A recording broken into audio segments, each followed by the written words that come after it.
how hard did you push it till I black out? Yes. Numerous times, yes.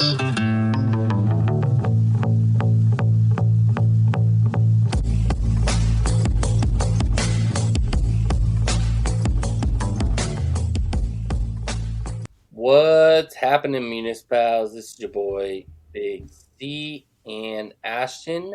We are talking about dream trips today. I think one thing that I do a lot, and Ashton knows I'm a little OCD when it comes to planning trips. It's actually one of my favorite things about golf is the discovery of new places and going to new and see new things. But so our dream trips are vastly different. It's going to be a fun one to talk about. I actually personally haven't left the States. Ashton is a world traveler himself. So little bit different perspective of things, but I think it's going to be really fun conversation. But I have taken up the first minute and 10 seconds of the episode. Ashton, what's happening, buddy? It's okay. I didn't need to say anything. Let's be real. Yours yours is going to be structured out of a notebook, and mine's going to be clicking around. But I'm good, man. Things are solid. Have took a week off from playing golf. We had a wedding, but this weekend headed down to Monterey for a little kind of double dip. We're doing Bayonet and Black Horse, and then also playing Poppy twice. So hard to beat that. And then on the 4th playing Karika, which is like weird. I guess it's because the holiday. But $65 with Jack, Hussey, Marcus, and then we actually have another friend with some tee times. Also, I think we're gonna have 8 of us out there on the 4th. So a big dose of golf, which will be great because I haven't played in a little bit. But other than you just kind of yelling about Rose Zhang and how great she is, I'm good. Other than that, I'm good. Hey, no, you can see it coming in. It's Ashton's take on Rose Zhang that infuriates me the most. What's my take? I don't know what you're talking about. You basically just say what's there to talk about her? Like she hasn't done anything in her career, and it's just like I will spray stats at you, and you're just like that doesn't mean anything. Yeah, no, I'm not trying to be like an anti-vaxxer about Rose Zhang. I guess where I struggle is, and the thing is, this is not actually just a Rose Zhang take. It's the same thing. Like obviously, love Tron. Tron's become a friend at this point. It's the Ludwig thing. It's Ludwig is like a couple years older than Tom Kim, and Tom Kim's won multiple times on the PGA Tour, but because Ludwig has been beating up a bunch of kids in Texas Tech, it's like, ooh, look at this guy. And look, he might win this week at the Rocket Mortgage. Like, absolutely. Is the Rocket Mortgage a real tournament? That's, again, for the people to decide. But I don't know. It's like I'm not going to mispronounce her name because that would be rude, but the woman who won this past week at Baltusrol, also won her first event, is also, like, younger than Rose Zhang. And she has 1 major and Rose has 0. So I know Rose just started, but I'm just saying, like, I think Neil from No Laying Up said that Rose is going to win 13 majors. Also after saying Nelly was going to win 11. So, like, that's a tough scene. But I don't know. Before we just came on, I was just watching Michelle Wie play with Big Randy, and, like, wasn't Michelle Wie supposed to win like 100 majors? So I don't know. I think the biggest thing is it's not fair to Rose Zhang for all these expectations, but I don't know. I guess this is what happens. This is going to sound like something mean, but I guess this is what happens when you have, like, someone who's ready for the LPGA Tour playing against a bunch of, like, literal girls, right? She cleaned up at Stanford. That's awesome. But she's playing, like, some girl from UC Davis and not playing against, like, Lexi. You know what I'm saying? Like, well, actually, you probably don't know what I'm saying because we're not on the same page on this. No, and I am not going to make any claims of 13 majors or anything like that. And I'm not saying she's going to be the best player ever to play. You're just saying what she did was impressive. What she has done is very impressive, and she is going to be a top 5 player in the LPGA for many, many, many years. That's fair. It's just like anybody getting drafted into the NBA. Like, the kid going to the Spurs. He could absolutely be the next, the next Robinson, Duncan for those guys and take them to multiple championships over a beautiful 14-season career. Very specific in 14. I love that. It's somewhere around there. They get into the teens and then they teeter off. But you don't know. Like this kid could literally snap his Achilles first game playing, and he's done. His body looks very snappable. It's happened to people all the time. I mean, yeah. Well, Chris, I did not expect to get into an NBA discussion, but I am curious because we always dive into the topic. I think just a little bit of banter. Seriously, because you're an NBA guy. A few thoughts.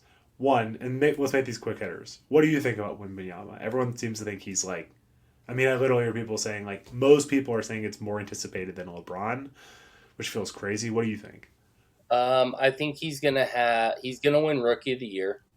He's also gonna find out that he's gonna get beaten, battered with the size of his body. Like he is muscle. Tall. He's got an 8-foot wingspan. Like this kid is massive, but he is skin and bones.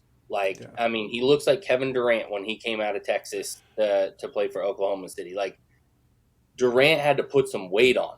And that's the thing. Like you look at Jordan coming out of North Carolina, he got the shit beat out of him from the Pistons multiple years. He put weight on so he could take the beating because, dude, he's going to go up against the LeBrons and the, Anthony Davises of the world, and they're going to, Joker, they're going to beat the crap out of him. Yeah, like, Joker and Wembanyama, the paint's going to be crazy. Yeah, and so your lankiness and your athleticism is going to get you somewhere, and it's going to get him really high, but within the first 3 years, the dude needs to put on 60, 70 pounds. Like, he needs to put weight on. Yeah. So, seriously, my first thought was he's going to be amazing, but I was picturing Joker in the paint against him, and I was like, that's going to be tough. Okay, well, he's just going to get some lessons smacked at him. I also need the quick. I've been following it, but the Chris Reinhardt. Like, what do you feel about the Warriors? Do you think the Warriors are going to they trade Jordan Poole? Like, do you think they're going to go get Draymond? Like, or keep Draymond? Because I keep hearing about. I've heard this week again. This is like hot take radio. I've heard Draymond's going to go to the Kings. Like, really? Like, that doesn't feel the Kings and the Lakers. I'm like, I don't know. Well, what do you think? One, the Kings like their chemistry. They like what happened last year. They were really young, and they got knocked off by an extremely good veteran team. So, if the franchise is smart, the Kings are going to stay the way the fuck they are. They're not going to touch that team. Draymond's only move is LA. Like, if LA can figure out how to make it happen to get him down there, and if he decides he wants to, truthfully, I don't see him leaving the Warriors. We traded for Chris Paul to make cap space and to also open up our bench a little bit because we were going to owe way too much money to Jordan Poole. It was a really overextended contract when we signed him. It was way too much for what he was going to deliver for us. So Chris Paul frees up some cap space and will allow us to kind of renegotiate with Draymond, maybe give him some more upfront cash to kind of minimize the total amount that we have to give him. So I don't think that the team's going to change much other than Draymond. And to be honest, I think there was leftover tension, and the franchise feels more loyalty towards the guy that's brought us as many chips as he has. So, and also to say what you want about Draymond, but he's never just. I mean, again, I follow the NBA loosely. Someone who has never just completely and totally evaporated. I mean, the way Jordan Poole.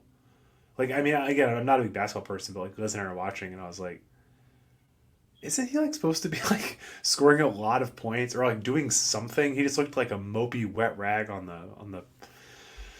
I don't know, on the bench. It's like, I don't know. I think it's hard because like I both like and don't like Draymond. But if I was a Warriors fan and all the championships and all the history, that's your guy. I Well, mean, you'd this is rather the core, play right? with him Like, than against him too. Like, yeah. you don't want to play against Draymond. Like, No, I'd rather him. Can you imagine the like a Lakers Warrior series when you had Draymond on their side? Like that'd just be not good. Well, Like, especially him knowing all the dirty secrets of yeah, the Warriors too. Like that'd be the last team we'd want him to go to. yeah. But we've talked enough about basketball. Chris, take us to our main topic. Yeah, so let's talk about dream trips. So mine is a little different. So, most people think of dream trips and Ashton did I took one, the assignment right? literally. Yeah, yeah, he planned something out of our country, and very foreign, great spot, and I'm gonna let him talk about that. But I being kind of a transplant from California to the Pacific Northwest, I've become a little bit more of a adventurer through that. It's a really gorgeous part of the country that I think a lot of people don't really explore too much or think of to come through it, because you've got ocean front to high mountains to high desert, and basically like salt plains. Like, it's got everything through Oregon and Washington. And so my dream trip, or one of them, because Ashton knows I probably have like 17 dream trips planned, but one of them is a trip from Spokane down to Portland. So not anything crazy. It's actually going to be from Coeur d'Alene. We'd fly into Spokane. So kind of how my trip would go. Of course, my trip would always include Ashton and whoever else would like to accompany us. But we'd fly into Spokane, drive to Coeur d'Alene. We'd stay at the Coeur d'Alene Resort, and we would play the Coeur d'Alene Resort golf course the next day. You know, it's a little bit of a gimmicky course. I've heard that it's a beautiful setting. It's very much, if you've been to Lake Tahoe and played any courses right around the lake, it's very similar. And then of course, I have to hit the Island Green at least once in my life. It's something I've seen in videos over and over again, and it's something I want to experience. And it's kind of cool that you got to take a boat to a green. I don't know. I think that's just unique and different. And even if the course is, just okay, I think it still would be a really, really amazing experience. And then next day, right after that round, we drive, 3 hours, and we land in Gamble Sands. So we would stay. In this trip, I would want to do after they have built the second full 18 golf course.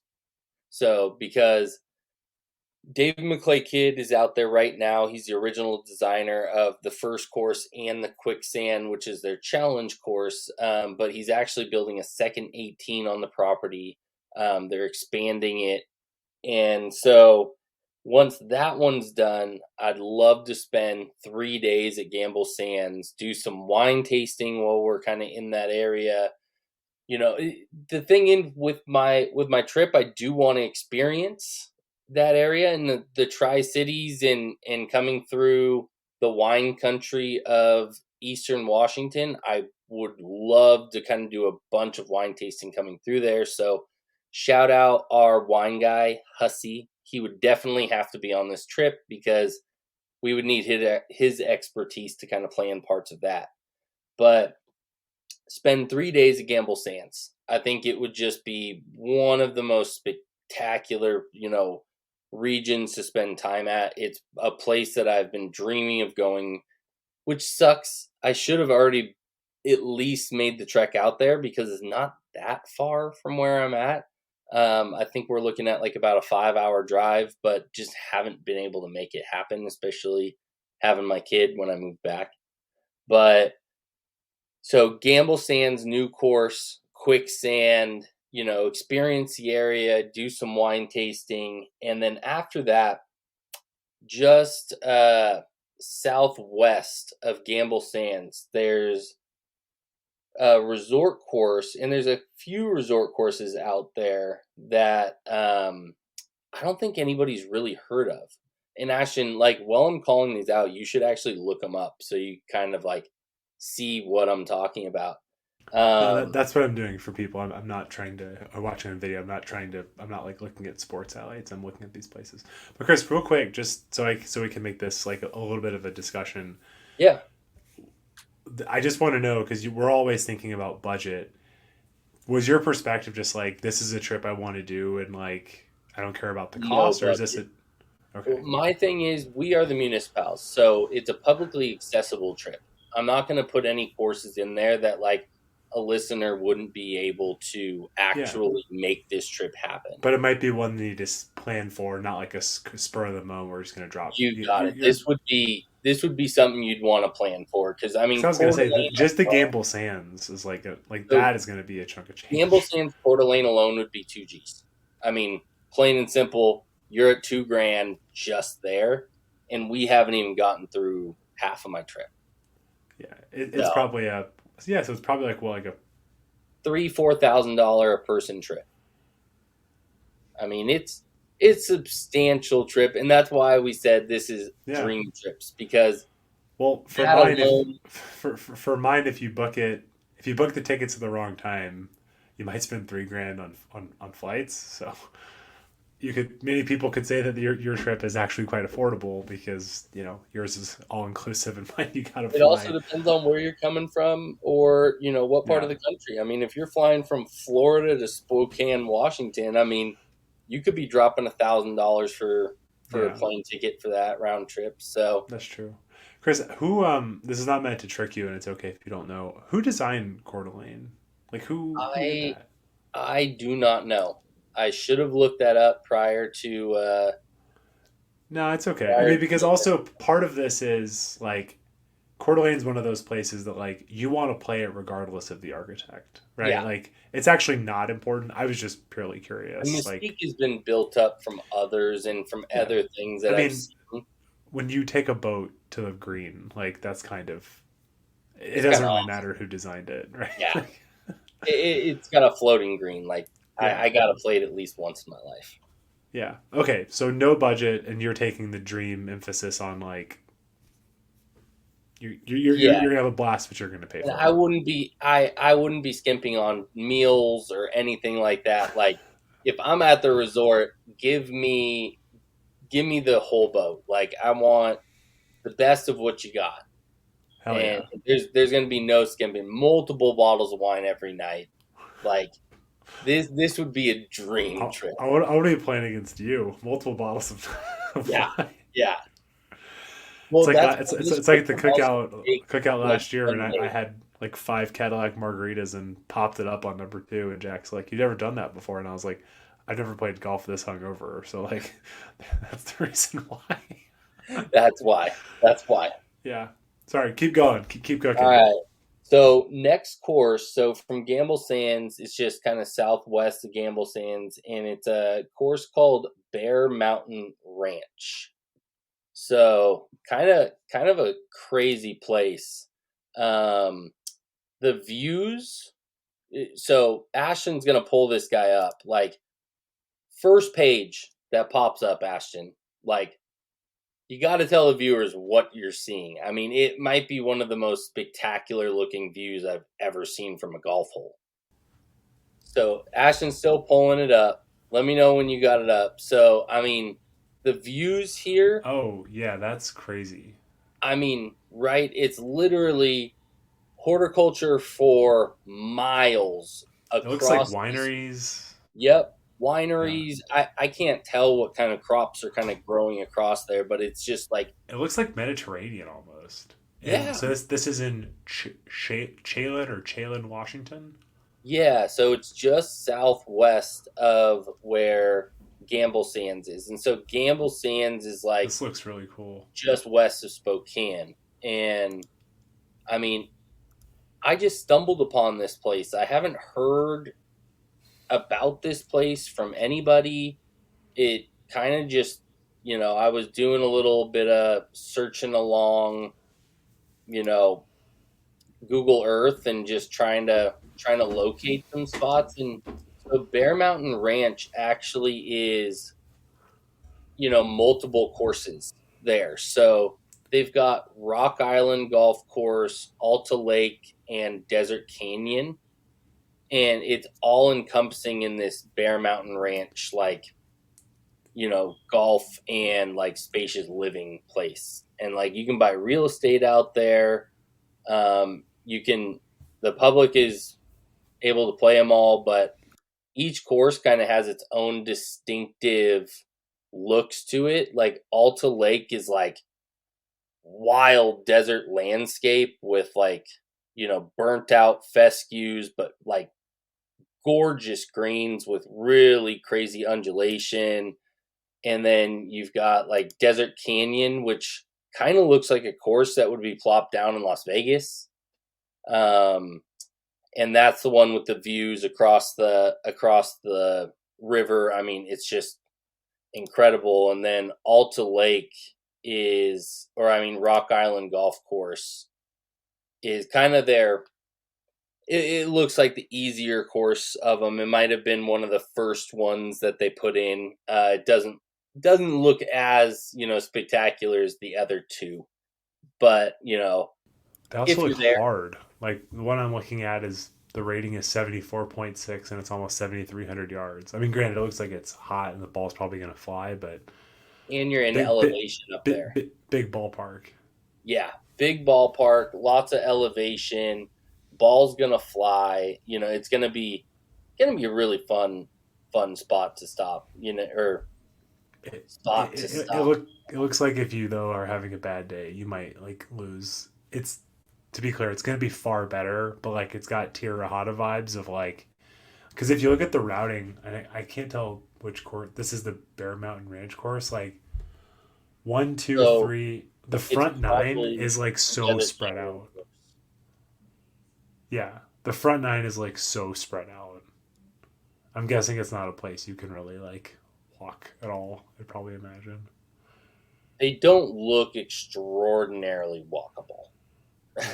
That's okay. I mean, sometimes like the Knowing Up guys on the Michigan trip, they're like, I think Pilgrims Run, like they're like, yeah, some courses you just can't walk, and that stinks, but it's okay. But I mean, there's just some holes that are like, some land you can't develop, to make it walkable. So, but it doesn't mean that it's not a bad course or it's not a good course. So, that's where I would love to stop and then, stay there for 3 days, play 3 rounds, experience the area a little bit. I mean, looks like there's a massive amount of wineries across the way. So, play around in the morning, go experience some horticulture, some wineries, see what comes up of the day and just explore the area and have fun. And then drive down and play a Dan Hickson course that I still have not played that have always wanted to play, Wine Valley. Yeah, that's on the list. Yeah. I heard it's amazing. I've heard nothing but good things, and I mean the course looks amazing. And if anybody listens to this podcast, they know how much I love Dan Hickson golf courses. So, I think it had to be on the list because it's on our way back to Portland, and it's Walla Walla is a capital of wineries, so this is kind of a golf and wine trip. I think that's what I can kind of classify this as, like my dream Pacific Northwest golf and wine trip. And so from Wine Valley, we've only got a few hours drive into Portland, but I can't pass this course up. I've actually personally played this course. It's one of my favorite, but now that I don't live in Portland, I live in Salem, it's a little out of my reach to get out to. So any chance I'm in that area, it's on the Washington side of Hood River. It's a course that I got the name wrong multiple times on the podcast. Elk Ridge. So really, really cool course. We did an entire podcast. What do you call it? The Eagle Ridge or something? Yep. Which is all good until you're trying to actually help people go and find it. Eagle Ridge, but it's called Elk Ridge. This place sounded awesome. Dude, Elk Ridge, go back and listen to the Eagle Ridge, Elk Ridge podcast. I'll describe the entirety of it there. It is easily one of my favorite courses I've played in the Pacific Northwest. It is a wonderful, wonderful piece of property, and it's a little bit out there, so it's not packed. Usually rounds are gonna go pretty quick. It's a wonderful spot, and that would just be a stop on our way back to Portland. And then once we get back to Portland, I drop the boys off at the airport. Trip ended, but that is my dream trip, or one of my 17 different dream trips that I have planned. But that's my Pacific Northwest wine and golf. That's and just by clicking around, I think that like you'd be hard pressed to find. You say wine and golf, but I think like, is there a more scenic golf trip? Probably not. Not Probably in many not. parts of the world. I mean, that's the thing. People do not know how beautiful the Pacific Northwest is. And I Yeah. think that would be the perfect, like, chef's kiss to be able to experience what the Pacific Northwest has to offer. Yeah. I love it. And I'd be excited to do it. So keep me posted. Well, eventually it'll happen. We gotta get them sponsored ducats up. Yeah, use Municipals 20 on Use Union Municipals Green. 20 on Union Green, please. So yeah, Chris, do you want to do a little ad read for our friends at Union Green? Seems like a good time. Rocking the Union Green hat here, the flagship hat. Get it while it's hot. Union Green cord hat, one of their classic designs. Can't go wrong with either. Support the people that support your boys. Please. We can't ask you guys enough. Municipals 20 is the code to get a discount on your first purchase. I told you guys last time. Most of y'all don't hit it hard enough. Get some Union Green golf balls. They're in your compression zone. Give them a shot. It's not going to hurt you to get a dozen of them.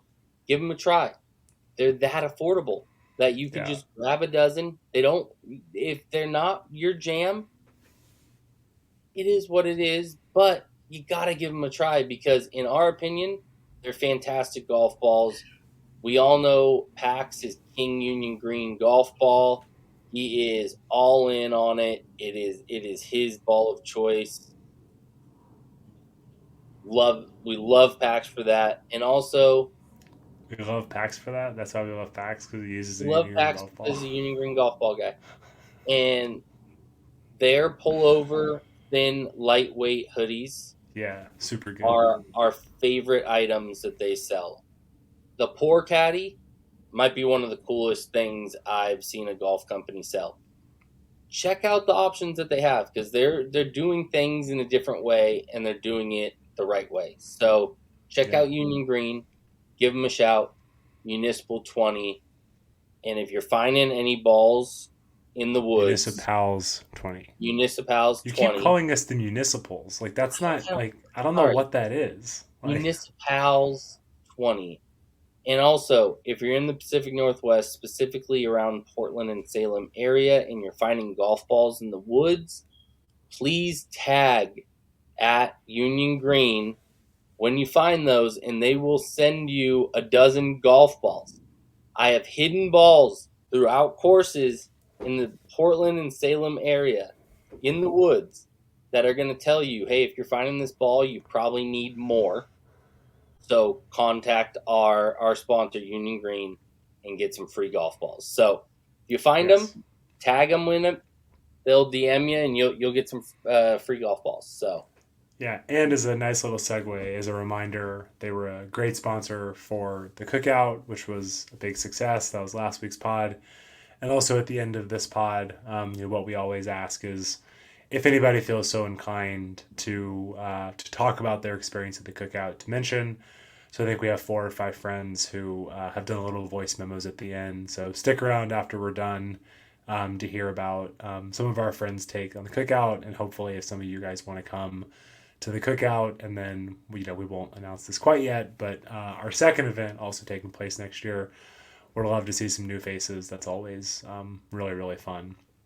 I can make mine really quick because I wasn't quite as prepared as you, but I think there's sort of a theme. So to be a little personal, when I was a kid, your parents buy like books that are like, I don't know, like you never know where your parents get them.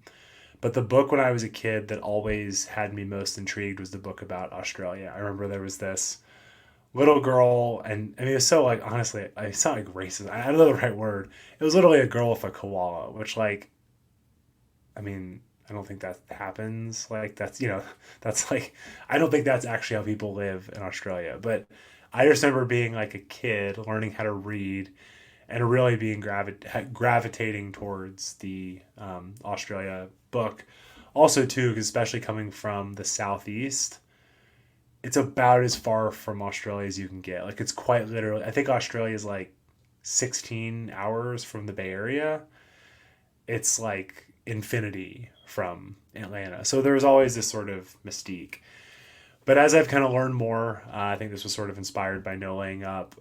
My area that, like, if you told me right now, like Scotland, Ireland, whatever, I could pick anything. I would specifically pick Tasmania, which, for context, and yes, if you're watching this, I am reading this, but I'm trying to get my information right. So Tasmania it says the island state of Tasmania lies 150 miles off the south coast of Australia, separated from the mainland by the not sure, Strait.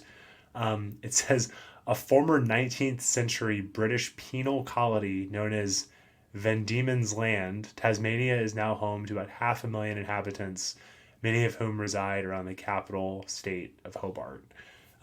So for me, if I was thinking this truly being kind of a bucket list trip, I would love to get to, Australia a little early, Sydney, Melbourne, as you know, we're Municipals. I'm not a member of a private club, but, might pull some connections to my dad because my dad had a buddy who, he's a member of Atlanta Athletic Club, and he had their pro write a note, and he played Royal Melbourne when he was down there. So like, might try to see if I could some of those super famous courses in Australia proper, but if not, just hang out because like Australia is one of those places I've wanted to hang out. So you might say, why Tasmania? And I think that Tasmania, if you go similar to what we talked about with yours, Chris, if you kind of go look around like some of the courses, Barnbougle Dunes, Cape Wickham, Barnbougle Lost Farm, Royal Hobart, King Island, if you just go look, Kingston Beach, these places are like, I mean, the crazy terrain, sand, on the water, like essentially it's like, oh, you thought Bandon Dunes was cool, now go to like Tasmania and it looks like Bandon Dunes on steroids. And then it's ironic because when you were talking, we were just saying like, hey, that place is so cool, it doesn't matter what the architect is. But let's just see if you're interested in this. This is according to quote unquote rankings, so take that with a grain of salt. Barnbougle Dunes in Bridgeport, Tasmania. Who did it? Tom Doak. Cape Wickham, like in Wickham, Tasmania. Who did it? Mike DeVries. Very famous. Oh, as you guys heard me basically sob about Bandon Trails on here. Barnbougle Lost Farm. Who did it? I believe it's just Bill Core, if I'm looking at this. I think Bill Core was the lead architect. That's incredible. So I think the big thing, if you click through here, is like a lot of these courses in Tasmania are like hitters only, essentially. Like Ocean Dunes, that's fourth. I had never heard of this. It says the architect, his last name was Grant. He was the supervisor at Kingston Heath. So like, another like world famous golf course. So essentially what I was just like clicking around. Well, You Ashton, just, yeah, also, Tasmania is kind of a new coming of like yeah. golf age for them. It's Mm-hmm. all that's within like the last 20 years or so. It was Like a most, 19th century penal colony. That's like where they sent people to no, but like, I'm saying like the golf, the golf boom, like the yeah, core totally. courses, like all those courses you were just naming, like that's all very new to Tasmania. Mm-hmm. Like that's all within the last 20 years. A lot of Yeah. those places have Doak, popped up. DeVries, Yeah, Core, this is all modern, Yeah, but I mean, it's kind of funny now that you're saying that.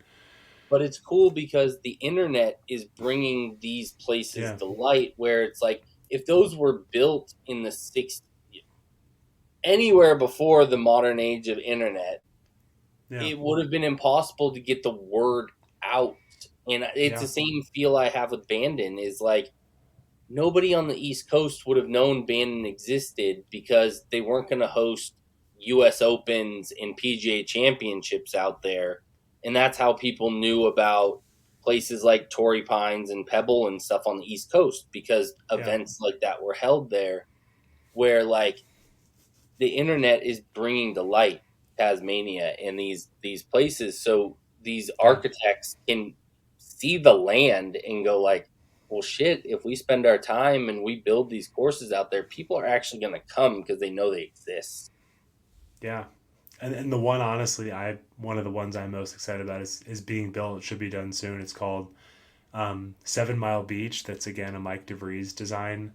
Public golf course located in Hobart, Tasmania. And their motto that I love is aspirational, patient, and in it for the long haul, which I like. So it's funny, Chris. Now that you say that, I mean it's even cooler because again, I was just being annoying about the rose thing. I was trying to poke the bear, but I don't think that it's with what you just pointed out. It's not crazy to say that like Tasmania might be the shining example and of like modern golf course architecture. To Well, get and now two modern DeVries courses, a core modern course. travel, like this is opening up so much money coming to a country that's very small, or in a Yeah, territory or area that's very small, and it's getting people to fly across the world to come to a small little island off of the coast of yeah, Australia. And it's like, that's something that I think a lot of places can take from that struggle in those things. And I hate to say this, and don't shoot the messenger here, but that's what the Middle East is doing. They're building these absurd golf resorts in like out of these world like places in the middle of the desert that grass should never be able to be grown, and it's drawing people from Europe to come and experience these like absolutely insane things that are being built out there. And I think there's a lot of smaller countries that can learn from that and create a lot more um, travel e-com or travel commerce and things like that to make more money for their territory, land, country. yeah. And so it looks like from a travel perspective, basically to get to Tasmania, it's about a 30-minute flight from Melbourne. So again, I think if you're thinking about the mega trip, flying to Sydney, hang out a little bit, experience kind of the big city, go to Melbourne, hopefully get onto Royal Melbourne if you got a connection there, spend a few days, fly down to Tasmania, play all these places, um, and go home. But yeah, I think that, and also too, I mean, again, y'all kind of need to click the links to see, but it is the golf kind of, I know it's in vogue, but it's the sandy soil, it's the rolling terrain. The reasons why, again, I think like anybody who's sort of captivated by Bandon or links golf, and also too, I mean, I can't wait to get to Ireland and Scotland to kind of see the home of it. But I think it's incredible to go. I mean, it's only been Bandon for me, but to go to other places where the land is just as good, and no, there's not as much history, but you could, like we were saying, you could easily make the case like it's so cool to go back to the origins of golf, and I can't wait to do that with you. But I think it's also cool to be like, hey, all this is in the last like 30 years, but this place fucking slaps, right? This place was just meant for golf, and it's Well, kind of it's we can feel like the people did back in Scotland and Ireland yeah, where a lot of totally, these things were built, or if you were on the East Coast in the 1920, 1930 boom of Donald Ross and Tillinghast, and a lot of yeah, these golden age architects, where you were the first one or first like few yeah. years that got You to were forging the experience trail. it at its peak, like Hmm. before anything was tweaked. Before, because we all know every fucking golf architect loves to tweak their courses. I want to play it pure right after it was built. Like that. Yeah. That's the coolest thing in getting to experience that, because then you go back 10 years later and the architects come back, they've moved a few bunkers, they've changed a couple greens, and you're like, oh, I like the last one better. I don't like this one. I like the old one better. Yeah. And for me, it's also like it's selfish in the sense of, like I think at some point, like who knows, obviously with the private component, I probably won't be able to, but I think that down the line, being able to play as many core Crenshaws as I possibly can, like being able to check off those public ones and maybe some of those private ones, and being able to kind of see all those core Crenshaws is a dream of mine. And then again, I think for a golf course architect that I've never played before, the No Laying Up Michigan just like totally expanded my brain on Mike DeVries. I was like, I got to go see some of this guy's tracks. So I can't wait to get to Michigan and see some of those places. Like I know our friend Ian just played Pilgrim's Run. That looks amazing. But to go see like 7 Mile Beach, like again, just go on their Instagram. It's like for golf, I don't think I've been as excited for a guy or an architect I've never seen before. And then also too, I just feel like I'm sort of in this as much admiration as I have for Core Crenshaw.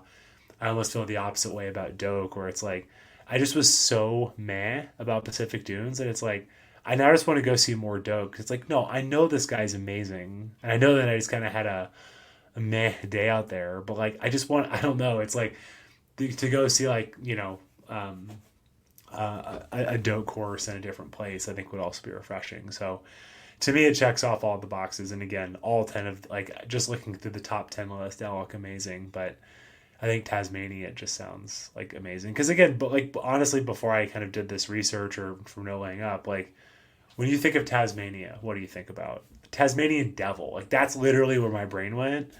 And it's like, no, this is like a real place that's got happens to have sick golf courses by the blue chip modern golf architects, and that's something that I really want to see. So that's my answer. Yeah, no, I think that would be another incredible.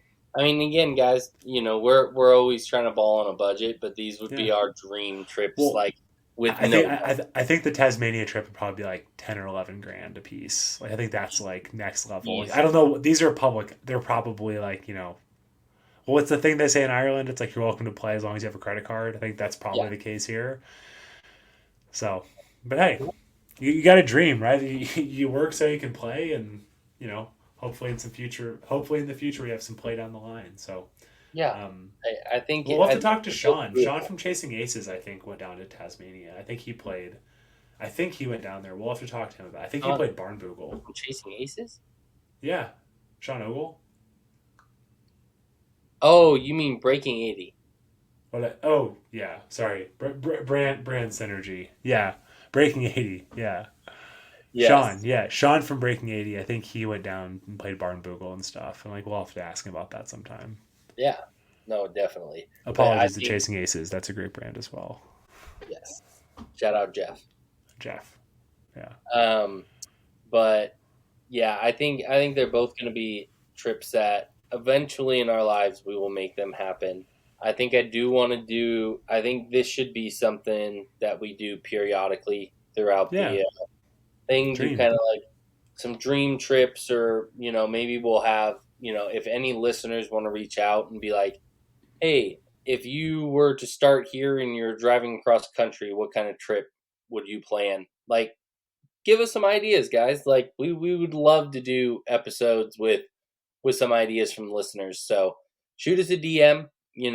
If you don't follow us, you should be following us. The Municipals Golf. You almost said Municipals. I did.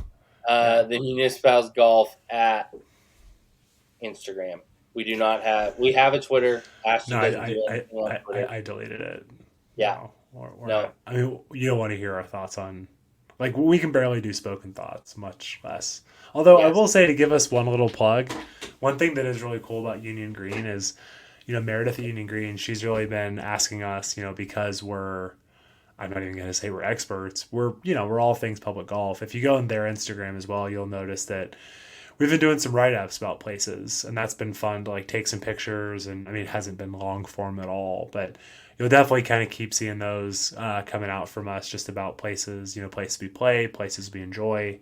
So keep a lookout for that. But also too, we should mention one of our big focuses. If you go back to our kind of early on in the year when PAX joined, talking about ownership, Jack's really going to be kind of taking the reins on social. So I think y'all will probably see we're going to be kind of cleaning up, because basically, for context, we've kind of all owned it, which is many of y'all know in your personal life. If everybody's owning it, nobody's owning it. And so like you'll notice that like it's pretty clear who's a post from what, and Jack's really going to be kind of driving that for us. So he's going to be kind of cleaning up our grid, I think, kind of giving us a more cohesive voice on social, and candidly just making better content, because Chris and I have some skills, but creating like videos that people want to watch are frankly not one of our skills.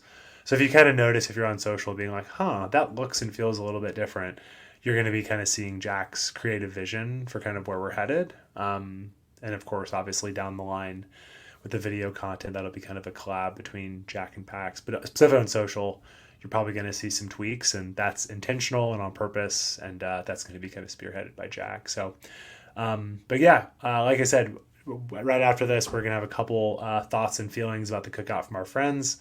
We'll talk to you guys soon. Right, Big C? Yes, sir. Okay. Peace. What is happening, Municipals?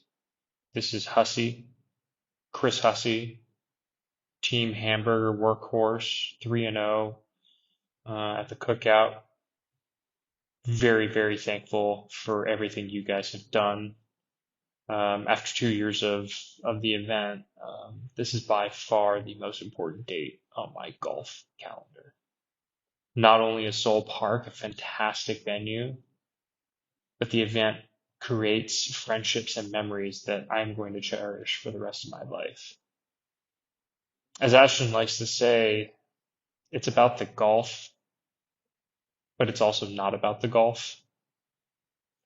That's exactly what the cookout does. The golf is fantastic. The format with the Ryder Cup style teams and games. The course is incredible. Perhaps not as spicy as it was in 2022, but it's still everything we like about golf, where there's strategy, there's beautiful architecture, and really great greens. It was super well organized, so thanks very much for that. And let's be honest, I think Sadie's is probably the best 19th hole in golf, question mark. Obviously, I haven't been to all the 19th holes, so maybe not. But then, it's really hard to explain the friendship bonds created with the people that you meet there. Yeah, these are definitely friends that I will have forever, and memories that I will have forever too. I mean, so much so that I can't believe I'm saying this, but if the cookout goes for many more years, I mean, there's a chance that I might want to have my ashes spread at Soul Park. So, thanks again, Municipals. I can't wait for 2024. Really, really excited. All right, hit them straight. What's happening, Municipals? Hey guys, Jared here, doing my best Big C impersonation. Man, cookout, what a great time. Want to thank you guys for having me out. Had a really, really fun time. Great golf course, great format, great crew, very no assholes allowed kind of vibe. Everyone was just there to play some golf, hang out, have some good times, drink some beers at Zadie's, and really just have some great matches, man. All match play, all weekend. So fun. The cookout was the first time I've done a weekend long Ryder Cup style golf tournament, and I had an absolute blast. I'm not that great of a golfer, but I do enjoy competition, and it was a lot of fun. So just thanks again. Such a great time. Bean, great playing with you. Alvin, sorry I talk so much. Great to meet a bunch of new guys, see some familiar faces. Got to play around with Doc. That was awesome. Got to tee it up with Big C, the mayor, and I against him and Kanan. The mayor had his constituents out there in the woods, moving things along. It was quite the match. And everybody else that I got to play with and didn't get to play with, hope we get to tee it up next time. And just thanks again. Great time, guys. Have a good one. Bye. The cookout was a fantastic experience. It certainly lived up to the expectations and lived up to the hype. This was my first time, and on Sunday afternoon, you could have asked me to pay the full freight for next year, and I would have happily handed over a wad of cash. It was so well taken care of from an organizational perspective, the planning, the thoughtfulness that came into the experience. It really gives me hope for future golf trips, not just with the Municipals, but for anything that I plan. I'm going to look to that model. I was just so happy, and it made golf fun, which is obviously the goal, but it's not always easy to achieve. And so I want to thank Ashton, Big C, Pax, Jack. Thank you very much for not just the invite, but for taking care of us. I'm glad to have met such great friends already, and I really look forward to what the future has in store for your golf trips and for the influence it's going to have on all of us. Thank you.